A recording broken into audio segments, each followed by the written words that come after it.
Okay, now we're going to do some thirsty brush blending.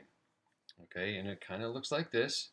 You can get a pretty soft blend. It's a little different than working wet on wet because it's going to be kind of a drier technique. And a thirsty brush, remember, is one that you've dipped in water and you wipe off the excess water. Okay, that's a thirsty brush, one that's pretty dry but has just a little bit of moisture in it.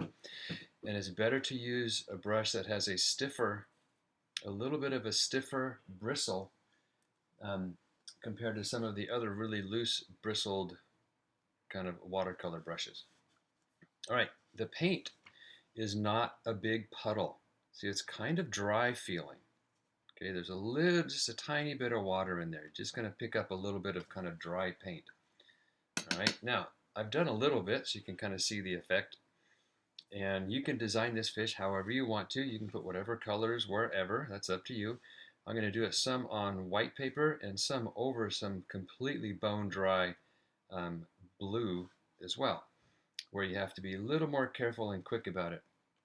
I need to turn my board this way since I'm right-handed, and it's best to kind of work in that direction, kind of against the edge and then pull it away that way. Okay, here we go. Let's see how this works. So I'm going to grab a little bit of pretty dry paint. Just going to apply a little bit to the edge. I don't have to go all the way across.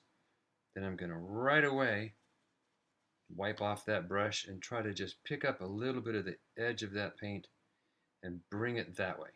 Bring it in toward the center. See if I can get that to just fizzle away. I kind of dipped my brush in water just a little bit to clean it out. And I'm going to work around that fin. Maybe I'll make that fin a different color. But you don't have to worry about what colors go where on this fish. I'm just deciding to go around that stripe. So once again, a little bit of pretty dry paint. And just put it there. Wipe off. Try to let it, it's almost like smudging with your finger. Just going to pull it away. As the brush kind of runs out of color, it just gets lighter. Like I said, you get a pretty soft edge, but it's not quite the same as the wet on wet blend. All right, now I'm going to do the same kind of thing over the top of this tail right there, using the purple. And just see how it works over some color. Again, you have to work kind of quickly, right away with that. Get it to fade away.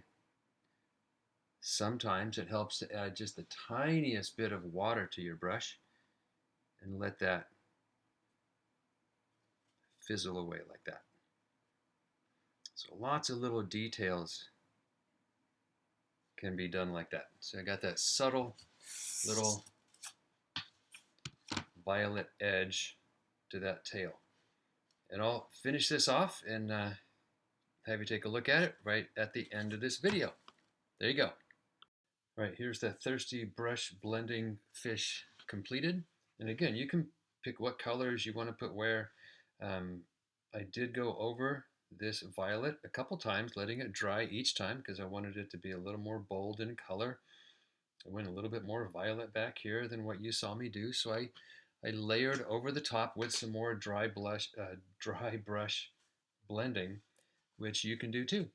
And it'll even stand out more when I get the black outline around it, which is something you don't have to do on all of them, but I am going to ask you to at least do two of the black outlines, just so you get that little brush in your hand and see what it feels like. All right, there you go.